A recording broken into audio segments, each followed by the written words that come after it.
మనం ప్రజావాణి దగ్గర ఉన్నాం. ఫ్రైడే రోజు మాత్రం ప్రజలు ప్రజావాణి దగ్గరికి రావడం జరుగుతుంది. ఇక్కడ మాత్రం కొంచెం రద్దీ తక్కువుంది. అంటే గతంలో ఉన్న రద్దీ కన్నా ఇప్పుడు కొంచెం తక్కువైపోయిందని కూడా చెప్పొచ్చు. రేవంత్ సర్కార్ వచ్చినప్పటి నుంచి ప్రజల పక్షాన మేము నించుంటాం. ప్రజల సమస్యలు వినడానికి ఈ తలుపులు ఎప్పుడు తెరిచి ఉంటాయని చెప్పడం అయితే జరిగింది. ఒకసారి ప్రజలు ఎందుకొచ్చారు? వాళ్ళ సమస్యలు ఏంటి? ఇప్పటివరకు ఎలా ఉన్నాయి? వాళ్ళ సమస్యలు తీర్చుతున్నారా లేదని తెలుసుకునే ప్రయత్నం చేద్దాం.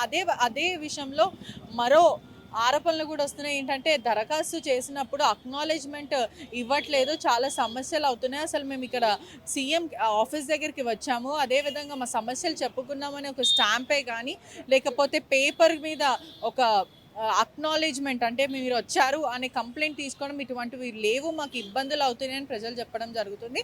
ఒకసారి ప్రజలతో మాట్లాడే ప్రయత్నం చేద్దాం. కొండపోచమ్మ ప్రాజెక్టులో మా ఆస్తులు అంటే వ్యవసాయ భూములు, ఇల్లు, జాగా ఇవన్నీ కోల్పోయినాం మేము. దాదాపు 2017 అంటే ఇప్పటికి 7 సంవత్సరాలు గడుస్తుంది.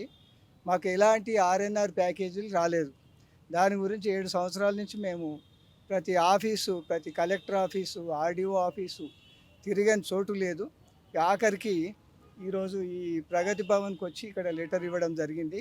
ఇంతకుముందు కూడా కేసీఆర్ ఉన్నప్పుడు ఇద్దామనుకుంటే ఎక్కడ ఏ ఆఫీస్లో కూడా మాకు పని జరగలేదు. ఆయన ఫామ్ హౌస్ కూడా రానివ్వలేదు. గజ్వేల్లో కూడా ఒక లీడర్ అంటూ లేడు. చెప్పుకుందామంటే ఈయన నాయకుడు లేడు. ఇవాళ రేవంత్ రెడ్డి గారి ప్రభుత్వం వచ్చింది. ఇది ఒక శుభ పరిణామము. ఈయన ఇప్పుడు ఈ ప్రగతి భవన్లో ఈ అప్లికేషన్ తీసుకుంటుండంటే మాకు ఎంతో సంతోషము. కనీసం ఒక ప్రజలకు న్యాయం జరుగుతుందని ఒక ఆశ ఏర్పడ్డది ఈరోజు. కాబట్టి దయచేసి ముఖ్యమంత్రి గారిని మేము విన్నపించుకునేది ఏంటంటే, ప్రజలు చాలా అవస్థలు పడ్డారు కేసీఆర్ ప్రభుత్వంలో. ఆయన చేసిన దురాగతాలు చెప్పుకోలేనివి. 7 సంవత్సరాలు మేము చాలా అనుభవించినాము. ఇప్పటికి కూడా మాకు న్యాయం జరగలేదని మీకు విన్నపించుకుంటున్నాము. ఇది ఒక శుభ పరిణామం. మీకు కోటి నమస్కారాలు తెలియజేసుకుంటూ ముఖ్యమంత్రి గారిని ఈ ప్రజల సమస్యలను పరిష్కరిస్తారని మేము కోటి ఆశలతో ఎదురుచూస్తాం.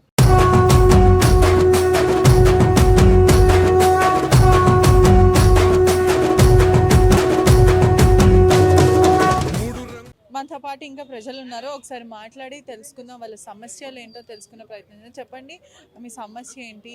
దరఖాస్తు ఇచ్చారా? వాళ్ళు అక్నాలెడ్జ్మెంట్ ఇవ్వడం జరిగిందా? కంప్లైంట్ ఏమి ఇవ్వలేరు మేడం, జస్ట్ దరఖాస్తు తీసుకున్నారు, మీకు మెసేజ్లు వస్తాయని చెప్పడం జరిగింది.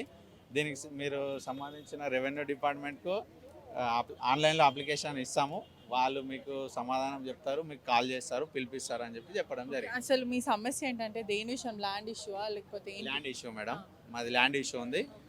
మేము 2012లో కొనుగోలు చేసినాం మేడం. అది ఇప్పటివరకు 2017 వరకు ధరణి రాకన్నా ముందు వరకు కూడా అది పట్టా ల్యాండ్ ఉంది. ఆఫ్టర్ అది ఫారెస్ట్ అని చెప్పడం జరిగింది. మీరు కొనుగోలు చేశారు లేకపోతే ప్రభుత్వం మీకు ఇచ్చిన పట్టా? కొనుగోలు చేయడం జరిగింది, 2012లో కొనుగోలు చేయడం జరిగింది. అది ఫారెస్ట్ ల్యాండ్. అంటే మీరు ప్రశ్నించారా అలా ఎలా మేము కొనుగోలు చేసాం అంటే? మీరు ఎవరి దగ్గర నుంచి కొనుగోలు చేశారు? మేము వేరే క్యాండిడేట్ నుంచి కొనుగోలు చేయడం జరిగింది. రెవెన్యూ ద్వారానే వాళ్ళు ఇచ్చిన అప్లికేషన్ ద్వారానే అది పట్టా ల్యాండ్ అని వాళ్ళు ఇష్యూ చేస్తేనే మేము కొనుగోలు చేయడం జరిగింది. ఇప్పటివరకు దానిపైన ఫారెస్ట్ వాళ్ళు అబ్జెక్షన్ చేస్తున్నారు. రెవెన్యూకి సంబంధించిన వాళ్ళు ఎలాంటి దానిపైన మాకు పాస్బుక్లు ఇవ్వడం లేదు, ఫారెస్ట్ వాళ్ళని ఆపడం లేదు. అంటే మీరు గతంలో రెవెన్యూ వాళ్ళని ఫారెస్ట్ డిపార్ట్మెంట్తో మాట్లాడారా? ఈ భూమి పట్టా భూమి కదా, మీరు కొనుగోలు చేసింది ప్రభుత్వం ఇచ్చిన భూమి కాదు కదా అని మాట్లాడితే వాళ్ళు ఏమంటున్నారు? అసలు ఎలాంటి రెస్పాన్స్ లేదు మేడం. కలెక్టర్ వరకు కూడా వెళ్ళినాం, ఆర్డీఓ వరకు వెళ్ళినాం, తహసీల్దార్, ఆర్డీఓ, కలెక్టర్ అందరికీ అప్లికేషన్ ఇచ్చినాం. కలెక్టర్ ఆల్రెడీ వీళ్ళకు రెవెన్యూ డిపార్ట్మెంట్కి అప్లికేషన్ ఇవ్వడం జరిగింది, కానీ దానిపైన ఎలాంటి స్పందన లేదు రెవెన్యూ డిపార్ట్మెంట్. భూమి ఎంత వర్త్ ఉండొచ్చు? 8 ఎకరాలు ఉంది మేడం అది. ఇప్పుడు ఎంత ఉంది అక్కడ వర్త్? ఏం లేదు, జీరో. మా పైన 8 ఎకరాలు కొనుగోలు చేయడం జరిగింది. 8 ఎకరాలు కూడా మా పైన రాలేదు ఇప్పటివరకు. ఫారెస్ట్ కబ్జాలో ఉంది అది. కాస్త మేము చేస్తున్నాం, కానీ మాకు పట్టా పాస్బుక్ రావాలి కదా. మేము ఫ్యూచర్లో ఏదైనా చేయాలనుకుంటే మాకు పాస్బుక్ రావాలి కదా. ఇప్పుడు మీ సమస్యలు ఎవరు వింటున్నారు అక్కడ? ఎవరైనా మినిస్టర్, రెవెన్యూ వాళ్ళే ఉన్నారు? మినిస్టర్ అట్లా ఎవరు లేరు, ఓన్లీ రెవెన్యూ వాళ్ళే ఉన్నారు. అంటే ఎప్పటి నుంచి ఇక్కడికి వస్తున్నారు? ఇది మొదటిసారా మేడం? ఇప్పుడే ఫస్ట్ టైం. చెప్పండి, మీ సమస్య ఏంటి? పేపర్లు పట్టుకొని ప్రజావాణి దగ్గర ఉన్నారు, దరఖాస్తు ఇచ్చారా? ఏమంటున్నారు అసలు? ఇప్పుడు నేను జస్ట్ వెళ్ళి దరఖాస్తు ఇచ్చాను. అట్టి విషయాన్ని వాళ్ళు కలెక్టర్కు ఫార్వర్డ్ చేస్తామని చెప్పారు. నాకు మెసేజ్ వస్తుందని చెప్పారమ్మా. వచ్చిన తర్వాత కలెక్టర్ గారిని కలవమని చెప్పారు.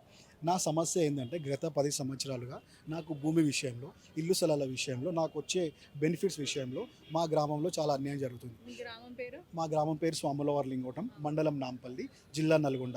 అక్కడ నేను గ్రామ పెద్దలను కలిసినప్పుడల్లా మీ పాలివారు మా మాట వినరు, మీ చుట్టాలు మా మాట వినరు, మేము వాళ్ళకు చెప్పలేమని వాళ్ళు రిప్లై ఇవ్వడం. అటు తర్వాత నేను ఎంఆర్ ఆఫీస్కి వెళ్ళడం, అక్కడ అర్జీలు పెట్టుకోవడం. ఎంఆర్ ఆఫీసులో నేను గత 10 సంవత్సరాలుగా ఎన్నోసార్లు ఎంఆర్ ఆఫీస్కి వెళ్ళి మా డాడీ గారు చనిపోయిన తర్వాత 2 ఎకరాల 34 గుంటల కోసము ఎన్నోసార్లు అర్జీ పెట్టుకోవడం జరిగింది. అట్టి విషయాలు కూడా చాలా అన్యాయం జరిగింది. అయితే ఈ విధంగా మా డాడీ గారు 2006లో కూడా ఒక ల్యాండ్ అమ్ముకున్నారు. ఆ విషయంలో కూడా ఇదిగోండి లావాదేవీలు జరిగింది. మరి అక్కడ లావాదేవీలు జరిగినప్పుడు నా సంతకం లేకుండా డబ్బులు తీసుకున్నప్పుడు నేను పిఎస్ కూడా వెళ్ళాను. పిఎస్ వాళ్ళు కూడా దీన్ని పట్టించుకోలేదమ్మా. అయితే అంటే ఇది ఫోర్జరీ. ఇది కంప్లీట్లీ ఫోర్జరీ. Okay. చూడండి మా సంతకమే లేదు. దీంతో పాటు మాకు ల్యాండ్ కూడా రావాలి దాంట్లో. మరి మీ ఫింగర్ ప్రింట్ ఎలా వచ్చింది? ఇది మా ఫింగర్ ప్రింట్ కానే కాదు. ఓకే. మా ఫింగర్ ప్రింట్ కానీ కంప్లీట్లీ ఫ్రాడ్ అమ్మా ఇది. ఇక్కడ చూడండి ఇక్కడ థంబ్ కూడా చూడండి 2 పేర్ల మధ్యలో పెట్టడం జరిగింది. అది కూడా ఇది మా థంబ్ కానే కాదు. ఇది కంప్లీట్లీ ఫ్రాడ్ అనమాట.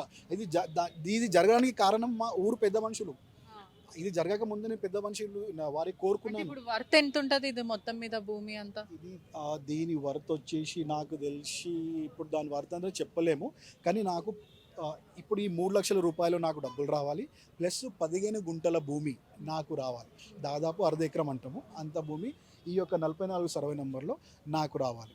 అంతేకాకుండా అంటే మీరు గతంలో అధికారులకు చెప్పినప్పుడు ఎంఆర్ఓ కానీ వీళ్ళెవరు పట్టించుకోలేదా? ఎంఆర్ఓ ఆఫీస్కు తిరగడము, మళ్ళీ చాలా అప్పుడు విఆర్ఓలు కూడా ఉండేమ్మా. ఆ టైంలో కూడా ఎన్నోసార్లు విఆర్ఓలో తిరగడము, ఎంఆర్ఓ ఆఫీస్ దగ్గరికి వెళ్ళడము, అక్కడ మేము అర్జీ పెట్టుకోవడము, దాన్ని నిర్లక్ష్యమే చేసిరు. కానీ మా భూమి మా పైకి ఎక్కించలేదు. అటు తర్వాత మా భూమి కూడా ఏమైపోయింది, మా డాడీ గారు 2011లో చనిపోయినారు కాబట్టి ఆ భూమి 2018లో కొత్త పాస్బుక్లు వచ్చినప్పుడు ఇతరుల పేరుపైకి వెళ్ళిపోయింది. అది డైరెక్ట్లీ అది కూడా అధికారుల వల్లనే వెళ్ళిపోయింది అది. అయితే అట్టి విషయంలో కూడా నేను అక్కడ ఎంఆర్ ఆఫీస్కి వెళ్ళినప్పుడు కూడా అది మా తప్పు కాదని నాకు డైరెక్ట్ సమాధానం ఇవ్వడం, మేము ఏం చేయలేమని చెప్పడం అంతే. ఇప్పుడు లోపల ఏమంటున్నారు? అసలు దరఖాస్తు తీసుకున్నారా? దరఖాస్తు తీసుకున్నారు. నాకేం చెప్పారంటే మీకు మెసేజ్ వస్తుంది, మెసేజ్ ప్రింట్ తీసుకోండి, ఆ తర్వాత మీరు వెళ్ళి జిల్లా కలెక్టర్ గారిని కలవండి అని చెప్పారు. మాది కామారెడ్డి జిల్లా అండి, పిట్లం గ్రామం, మండల్ పిట్లం.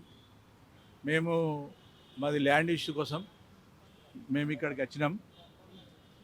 ప్రజావాణిలో న్యాయం జరుగుతుందని మేము కలెక్టర్ దృష్టికి, ఆర్టీఓ దృష్టికి, ఎంఆర్ఓ దృష్టికి తీసుకెళ్ళాం. గత ప్రభుత్వంలో మాకు ఎలాంటి న్యాయం జరగలేదు. మరి ఇప్పుడన్నా కనీసం న్యాయం జరుగుతుందని ఎంఆర్ఓ ఆఫీస్ కూడా వెళ్ళాం. మరి అక్కడ మాకు ఎలాంటి న్యాయం జరగకొచ్చింది. మరి ఫారెస్ట్ దగ్గరికి వెళ్తే కూడా న్యాయం లేదు. మరి ఇప్పుడు ప్రజావాణిలోకి వస్తే రేవంత్ రెడ్డి ఆధ్వర్యంలోనన్నా మాకు ఇక్కడ న్యాయం జరుగుతుందని ఇక్కడికి వచ్చినాం. మేము దరఖాస్తులు ఇస్తే మాకు రిసిప్ట్లు ఇవ్వడం లేదు. అంటే మెసేజ్ వస్తుందని పంపించేస్తున్నారా? మెసేజ్ వస్తుందని పంపుతున్నారు. మీరు మొదటిసారి వచ్చారా? గతంలో కూడా మేము ఫస్ట్ వచ్చినాం ఇక్కడికి ఇప్పుడు. కానీ ఈ విధంగా ఉండదు, మాకు రిసిప్ట్ కంపల్సరీ ఉండాలా. ఇంకోటి, మేము భూమిలో కాస్తులో మేమే ఉన్నాం, కానీ రికార్డులలో తొలగించారు. ఆ విధంగా తొలగించినాక మేము పట్టదారులం ఎట్లయితాము, మేము భూమి అధికారులం ఎట్లయితాం? మాకు రైతు బంధు రావడం లేదు, మాకు ఎలాంటి హక్కులు లేవు, భూ హక్కులు. మాకు హక్కులు కల్పించాలా, మాకు పాస్బుక్లు ఇప్పియాలా, మాకు అన్ని విధాలా న్యాయం చేయాలని వచ్చినాం. ఇక్కడ రిసిప్ట్లే ఇవ్వడం లేదు. మరి ఈ విధంగా ప్రజావాణి పెట్టిరని మేమే అక్కడ పోయి స్పందించి ప్రజల సమస్యలు తీర్చడానికే ప్రజావాణి ఉందంటున్నారు. సమస్యలు కూడా తీరుస్తున్నామని చెప్పి ప్రభుత్వం చెప్పడం జరుగుతుంది. ప్రభుత్వం చెప్పడం కరెక్ట్ ఉంది, కానీ మేము వచ్చినామంటే మాకు రిసిప్ట్ అంటే రిసిప్ట్ కూడా ఇవ్వాలి కదా. ఒక దరఖాస్తు ఉంది, మీరు 2 రాసి ఇవ్వండి అని చెప్పండి మాకు, మేము 2 రిసిప్ట్లు ఇస్తాం, దరఖాస్తులు పెడతాం. ఒకదాని మీద ముద్ర వేసి ఇవ్వండి. ఇగో మేము ప్రజావానికి వెళ్ళినాం, మేము ముఖ్యమంత్రి క్యాంపు కార్యాలయంకి వెళ్ళినాం, అక్కడ మాకు న్యాయం జరుగుతుందని నమ్మకం ఉన్నదని మేము దర్జాగా చెప్పగలుగుతాం. ఇప్పుడు అక్నాలెడ్జ్‌మెంట్ కూడా ఏమి ఇవ్వడం లేదు. మరి ఆ విధంగా ఉండాలా. మేము రేపు ఎంఆర్ఓ దగ్గరికి పోయినా, కలెక్టర్ దగ్గరికి పోయినా ఏం చూపించాలా? మా ఫోన్లో మెసేజ్ చూడమంటే కలెక్టర్ చూస్తాడా, ఎంఆర్ఓ చూస్తాడా, ఎవరు చూస్తారు? ఎట్లా ఇప్పుడు వచ్చి కూడా సుమారుగా 6 నెలలు అవుతుంది రేవంత్ రెడ్డి సర్కార్ వచ్చి, పరిపాలన ఎలా అనిపిస్తుంది? ఇక ఇప్పుడు రేవంత్ రెడ్డి పరిపాలన చూస్తే తప్పకుండా న్యాయం అవుతుందని అనిపిస్తుంది. ఇప్పటిదాకైతే మధ్య ఎన్నికలు వచ్చినాయి, దానివల్ల కొంచెం లేట్ అయింది. ఇప్పుడు న్యాయం జరుగుతుందని అనుకుంటున్నాం. మాకు అతి తొందరగా న్యాయం చేయాలని కోరుతున్నాం. ప్రజలు ప్రజావానికి రావడం కొద్దిగా తగ్గిందని చెప్పొచ్చు. ఎందుకంటే ఎవరు కూడా సమస్యలు తీరవటం లేదు. గత ప్రభుత్వం వచ్చి 6 నెలలు అయినప్పటికీ కూడా మాకు రైతు బందే కానీ లేకపోతే మా ప్రజలు ఆవేదన వ్యక్తం చేయడం జరుగుతుంది. అంటే గతంలో వచ్చినంత క్రౌడ్ అయితే ప్రజావానికి చాలా తగ్గిపోయిందని చెప్పొచ్చు. విజువల్స్ కూడా పూర్తిగా చూడొచ్చు మనము.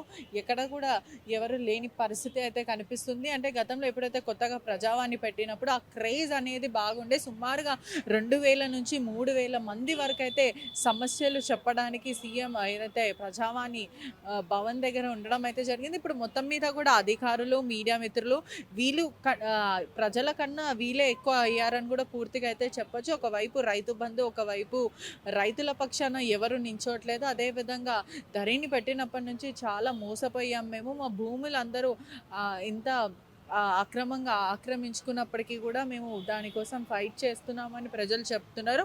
అనేక రీజన్స్తో, అనేక ప్రాబ్లమ్స్తో ప్రజలు ప్రజావాణిని ఆశ్రయించడం అయితే జరుగుతుంది. మొత్తం మీద కూడా ప్రభుత్వ వ్యతిరేకత అనేది కొంతలో మొదలైందని కూడా పూర్తిగా అయితే చెప్పొచ్చు. అంటే చూస్తున్న సెనారియో బట్టి కూడా, చూస్తున్న సిచ్యువేషన్ బట్టి కూడా కొంచెం ప్రభుత్వ వ్యతిరేక అనేది కొంచెం మొదలైందని కూడా చెప్పొచ్చు. అంటే ప్రజావాణి మీద మొత్తం మీద కూడా మనం చూడొచ్చు చాలా ఖాళీగా అయితే కనిపిస్తూ ఉంది. అంటే పోలీసుల బందోబస్తు కన్నా ఏదైతే పోలీసుల బందోబస్తు మరియు మీడియా మిత్రుల కన్నా ప్రజలు చాలా తక్కువగా ఉన్నారని కూడా చెప్పొచ్చు. ఇవి ఇప్పటికి ఉన్న సమస్యలు. కెమెరామెన్ వంశీతో పెటిషా రిపోర్టింగ్ RTV హైదరాబాద్. మరిన్ని వీడియోస్ కోసం ఛానల్ ని సబ్స్క్రైబ్ చేయండి. లేటెస్ట్ అప్డేట్స్ కోసం వాట్సాప్ ఛానల్ ని ఫాలో చేయండి. అండ్ లింక్ డిస్క్రిప్షన్ లో ఉంది.